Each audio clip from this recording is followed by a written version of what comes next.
로마서 15장 7절로 13절 같이 읽으실 때 살아계신 하나님의 음성으로 들으시기를 바랍니다. 같이 읽겠습니다. 그러므로 그리스도께서 우리를 받아 하나님께 영광을 돌리심과 같이 너희도 서로 받으라.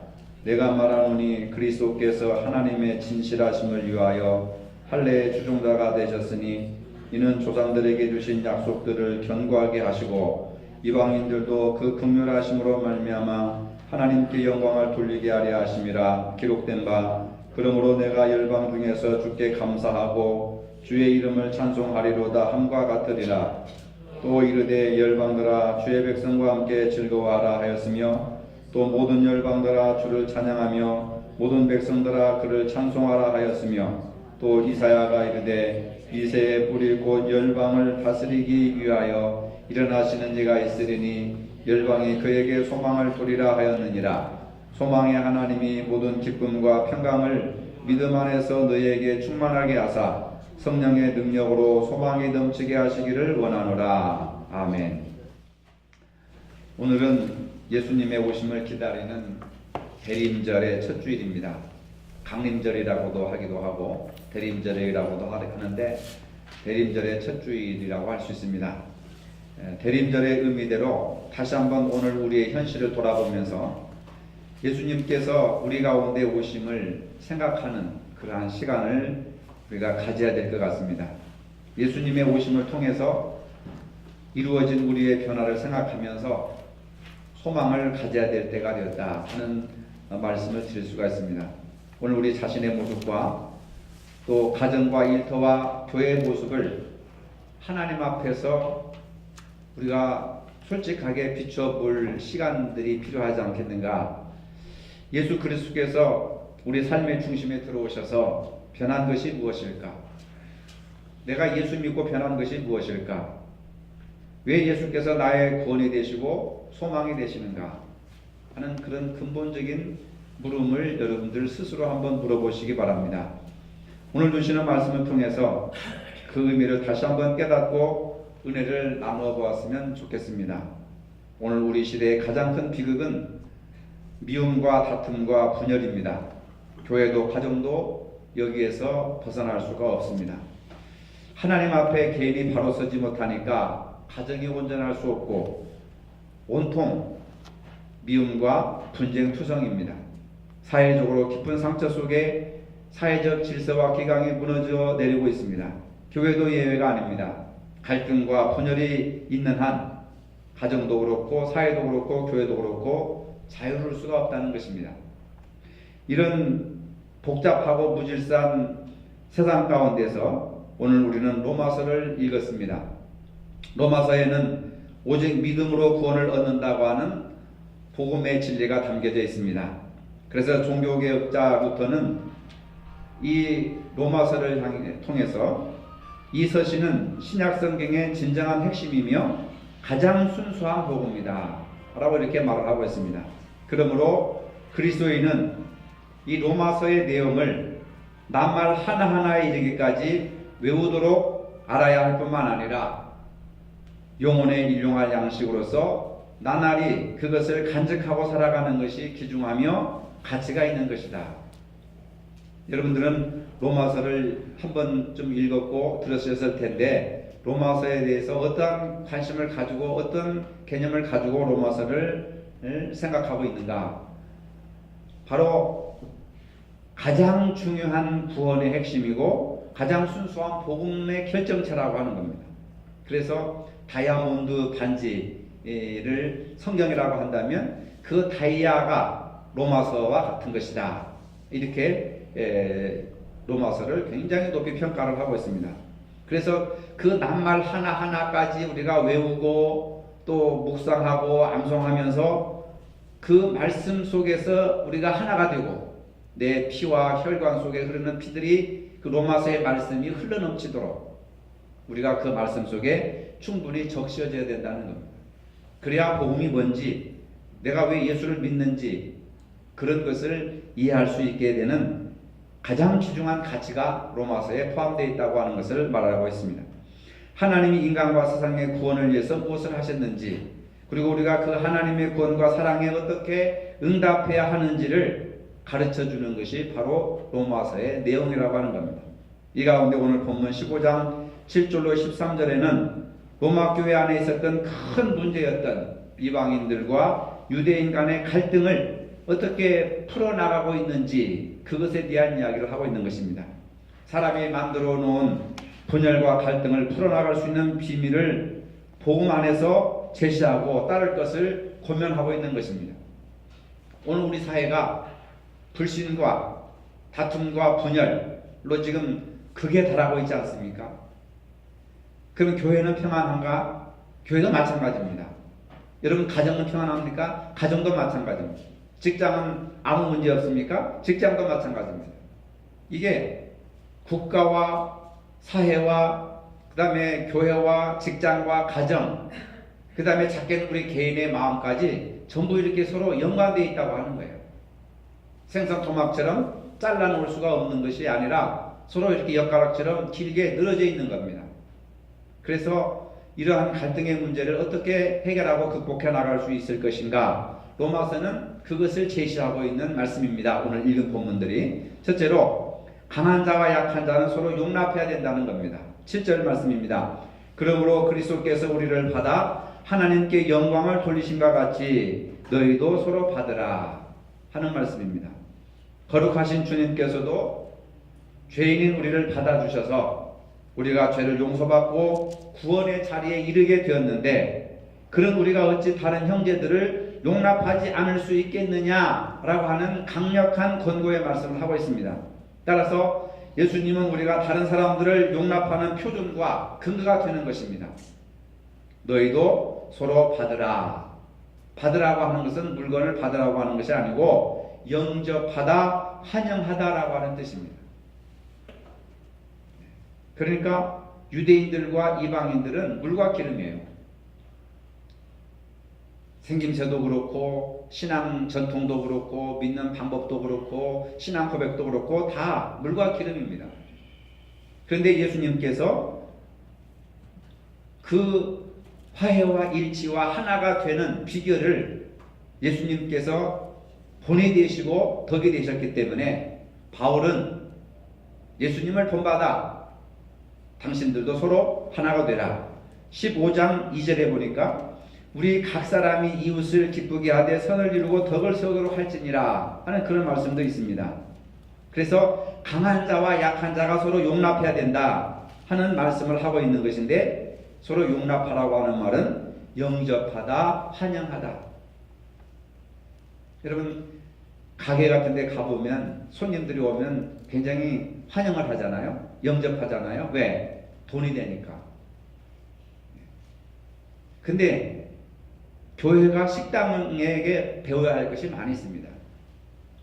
우리는 사람을 돈으로 보는 것이 아니라 영혼으로 보는 것이기 때문에 한 사람의 영혼이 찾아서 교회를 나오는 것은 굉장히 환영할 만한 것이고 기쁨으로 영접해야 될 일입니다. 돈으로 따진다면 기뻐하고 환영할 필요가 없죠. 그러나 영혼의 구원이라고 하는 차원에서 교회의 본질을 생각하면은 영접하고 환영해야 돼요. 그것이 바로 하나님 아버지께 영광을 돌리심과 같이 너희도 서로 받으라. 은혜 받으라, 축복 받으라 이런 얘기가 아니고 유대인은 이방인을 환영하고 영접하고 이방인은 유대인들을 환영하고 영접하라. 이 말은 명령어로 쓰여진 것입니다. 마땅히 그렇게 해야 되는 겁니다. 유대인이든 이방인이든 믿음이 적은 자든 믿음이 많은 자든 서로 받아들이라고 하셨다는 말씀을 우리가 기억해야 되는 것입니다.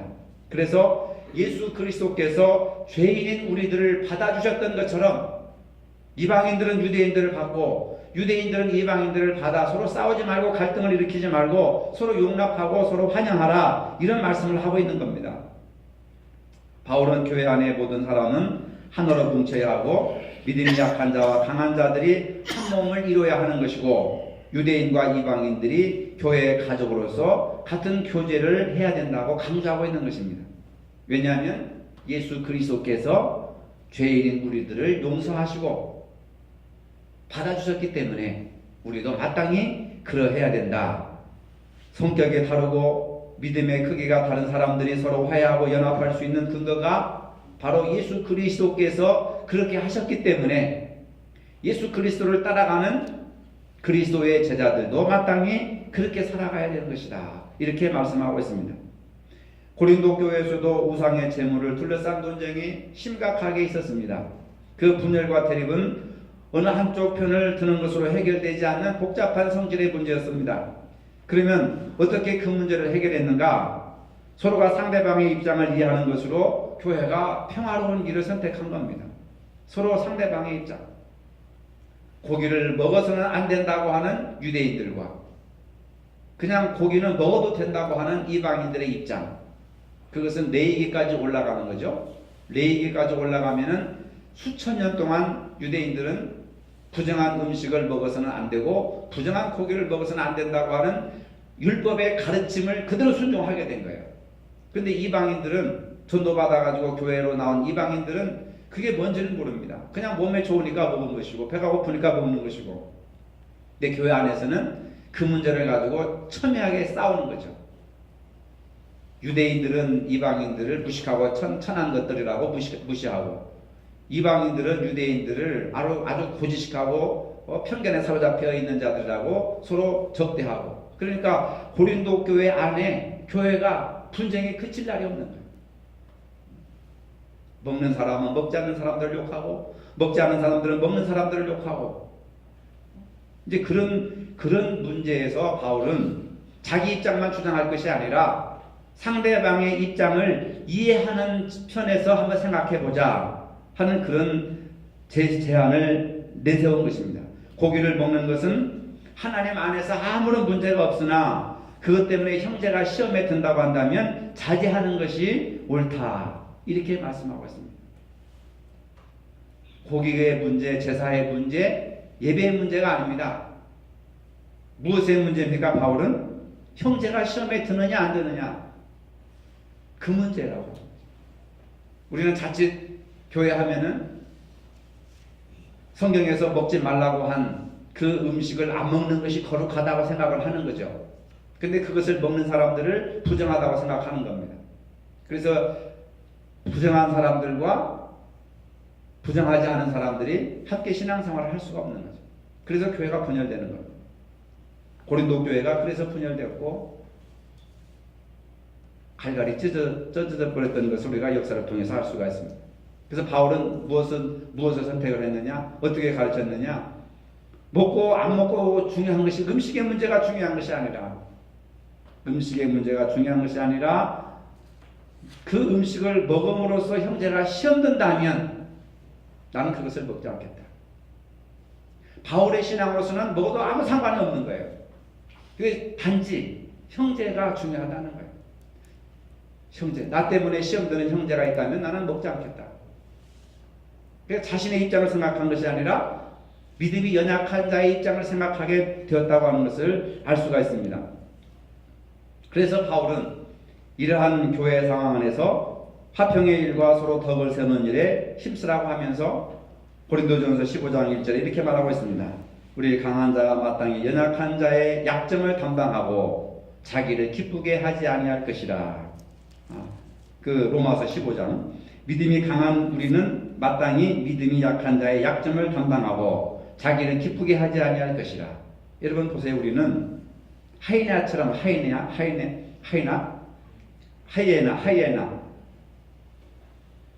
동물들이 병들었다든지 또 약하든지 하다면 그걸 끝까지 추적해가지고 그 약한 것을 물어뜯어서 동물을 잡아먹습니다. 근데 바울은 약한 자의 약점을 비난하거나 공격하지 말고 약한 자의 약점을 담당해라. 우리 중에 약점이 없는 사람이 누가 있겠습니까? 예수님 외에는 모두가 다 약점을 가지고 있습니다. 그 약점을 인정하지 아니하는 자는 성숙한 사람이 아닌 거죠. 반대로 말해서 그 약점을 인정하고 이해하는 자가 성숙한 사람이고, 바울은 상대방의 약점을, 연약한 자의 약점을 담당하라. 그것을 이해해주고 인정해주라고 하는 겁니다. 여러분, 나는 약점이 아무것도 없습니다 하는 사람이 있으면 나와보세요. 우리는 약점투성입니다. 결점투성입니다. 그 약점투성이고 결점투성인 우리를 예수님께서 용납하셨기 때문에 주님의 자녀가 되었고 하나님 나라의 백성이 되었기 때문에 우리도 상대방의 약점을 공격하지 말고 약점을 이해해주고 인정해줘라.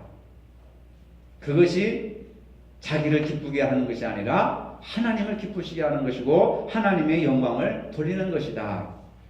강한 자가 약한 자의 약점을 비난하지 않고 감당해야 되는 겁니다. 왜 부부싸움이 일어납니까? 상대방의 약점을 비난하고 도전하고 약점을 공격하기 때문에 그것을 방어하기 위해서 부부싸움이 일어나는 거예요. 이것이 바로 문제입니다. 화목한 가정들은 대개 공통점을 가지고 있습니다. 그것은 잘못에 대해 책임을 회피하기보다는 자신의 잘못으로 돌리려고 하는 태도인 것입니다. 어떤 가정에 방바닥에 누가 물그릇을 놔두었습니다. 그런데 그만 아이가 지나가다가 발로 차서 물그릇을 쏟아버렸습니다. 이 광경을 본 할머니는 제일 먼저 달려와가지고 내가 먼저 보고 치워야 하는데 아이고 내가 그러지 못해서 내 잘못이다. 이렇게 미안해하십니다. 아들은 제가 물을 먹고 바로 치운다고 생각했는데 금방 잊어버렸습니다. 제 잘못입니다. 부엌에서 설거지를 하던 며느리가 달려와가지고 제가 좀 잘 살펴야 하는데 제 잘못입니다. 자신을 탓합니다. 물그릇을 발로 찬 손자는 제가 조심해서 걸어야 하는데 제가 잘못했어요 하면서 자신의 과실을 인정하는 것입니다. 그러니 그 가정에 싸움이 일어날 일도 다툼이 일어날 일도 아무것도 없는 거예요. 이런 똑같은 일이 우리 삶 속에서 일어났다면 결과는 어떻게 되겠습니까? 가정에서도 교회에서도 국가에서도 마찬가지입니다. 서로가 자신의 잘못이라 하면 문제될 것이 없습니다. 근데 자신의 잘못이라고 안 하고 상대방에게 공격하고 질문하고 도전하고 비난하고 비판하니까 문제가 생기는 거잖아요. 종교개혁자 마틴 루터는 이렇게 말합니다. 그리스도인은 만물 위에 있어 아무에게도 예속당하지 않지만은 만물 아래에서 모든 사람들의 종이 되는 자들이다. 우리가 하나님의 아들이고 예수님의 제자가 되어서 높은 자리에 있지만은 그러나 그 자리에 머물러 있을 것이 아니라 만물 아래로 내려와서 사람들의 종이 되어야 한다는 겁니다. 하나님의 아들이면서 동시에 종이 되는 것이죠. 예수님도 하나님이시면서 동시에 인간의 종이 되셨다고 하는 겁니다. 이 두 가지를 병행해야 돼요. 근데 우리는 하나님 자리에만 앉아 있어야 되고 하나님 동격에 하나님 옆자리에만 앉아 있으려고 생각하니까 문제가 발생하는 거죠. 여러분 우리는 하나님의 자녀이면서도 만물을 다스릴 수 있는 하나님의 자녀이면서도 인간의 몸을 입으시고 십자가에 죽기까지 복종하신 그리스도의 모습을 따라서 서로 섬기는 종의 모습을 가져야 된다는 겁니다. 이게 우리가 한국교회가 이걸 간과하고 있는 거예요. 오늘 우리는 갈등과 대결 속에 살아가고 있습니다. 이러한 문제 해결책은 유대인과 이방인, 강한 자와 약한 자의 장벽을 몸으로 허무신 예수님에게서 찾아야 되는 겁니다. 주님은 자유하신 분이셨지만은 할례자의 종이 되셨고 그 다음에 하나님의 영광을 위하여 이방인들도 받아들이셨습니다. 할례자도 받아들이셨고 이방인들도 받아주셨습니다. 우리도 그렇게 서로 용납할 때 하나님의 뜻을 이루어 나가는 것입니다. 이제 우리는 서로를 정죄하지 말고 그리스도를 본받아서 서로 용납함으로 우리 가운데 있는 미움과 갈등을 청산하도록 노력해야 된다고 하는 겁니다. 두 번째, 이웃을 생각하며 이웃이 좋은 대로 살아야 되는 것입니다. 일본의 작가 미우라 야코가 젊었을 때 구멍가게를 열었습니다.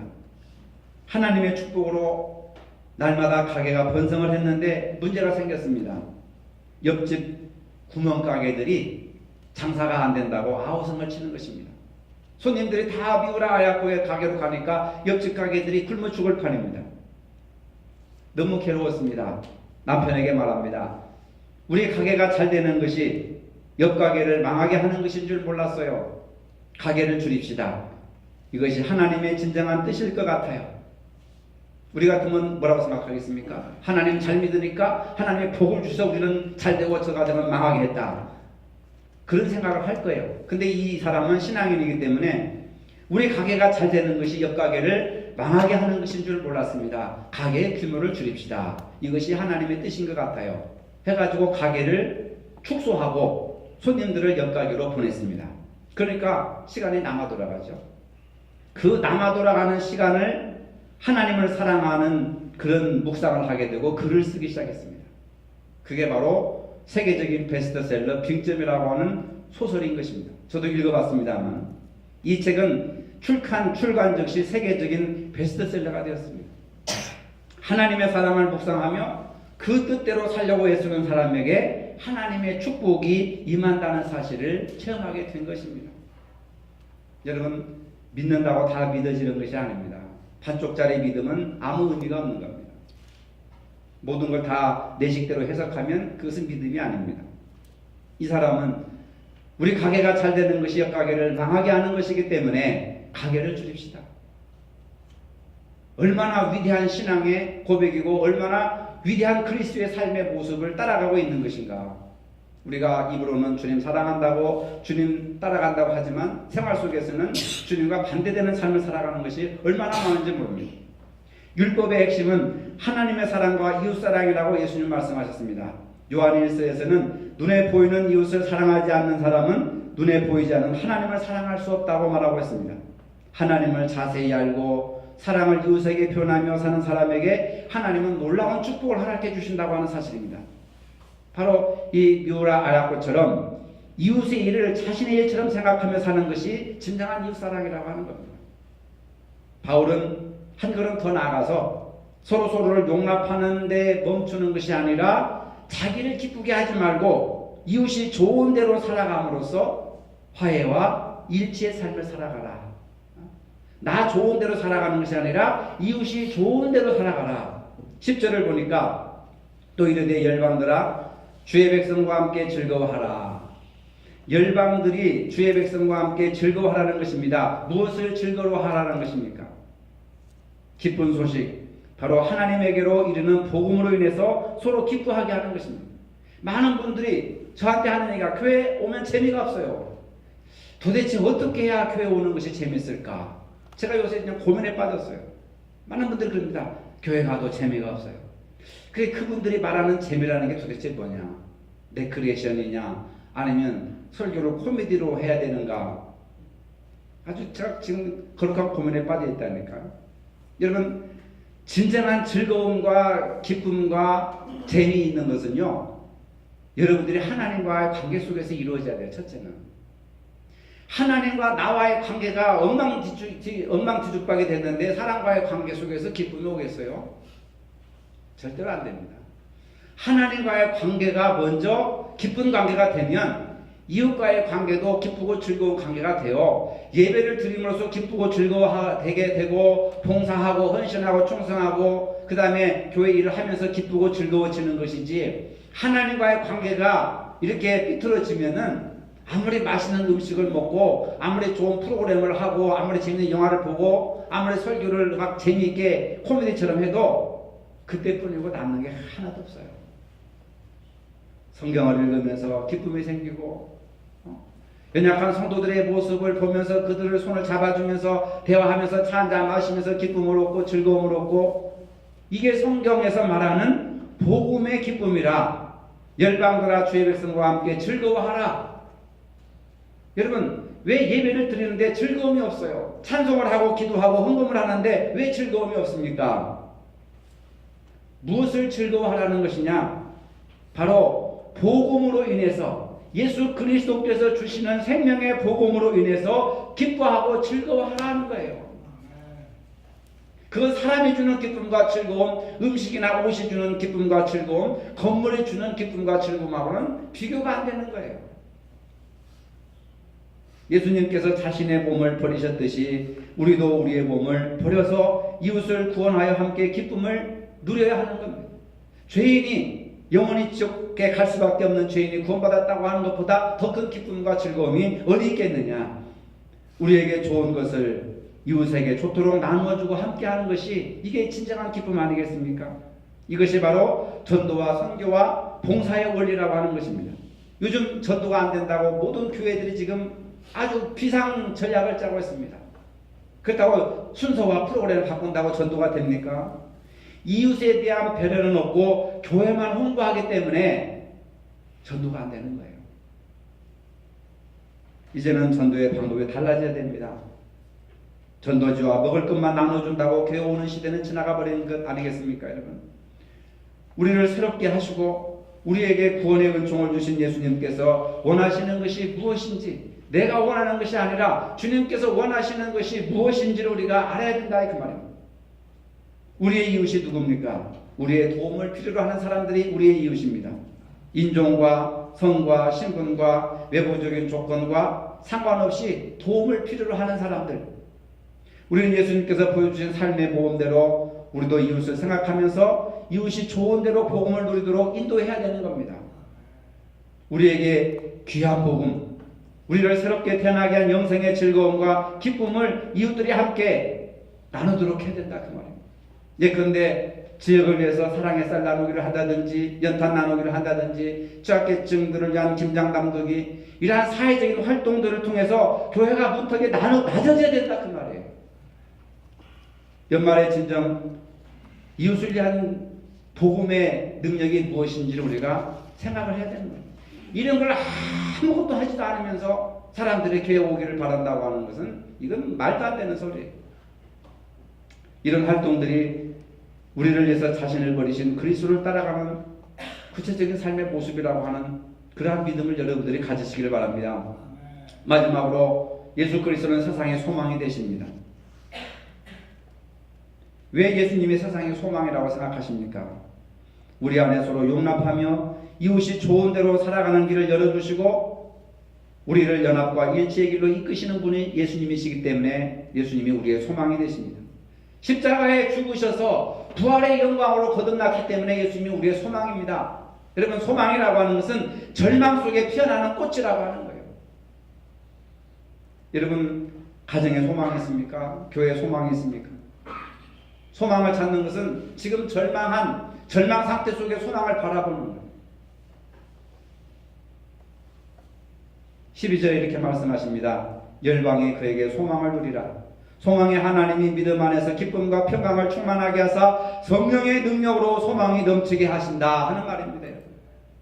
우리 교회는 지금 소망이 필요합니다. 소망이 필요하다는 것은 지금 절망의 끝에 있기 때문에 그런 거예요. 건강한 사람은 병 낫기를 원하지 않습니다. 병에 걸린 사람만이 병 낫기를 원하고 있습니다. 절망에 빠져있는 사람만이 소망을 붙드는 거예요. 여러분, 철저하게 절망하시기 바랍니다. 현실에 대해서 절망하고 여러분들 지금까지 살아온 것에 대해 절망하고 믿어왔던 신앙에 대해서 절망하고 그것에서 절망하지 않으면 소망이라는 것이 피어나지 않습니다.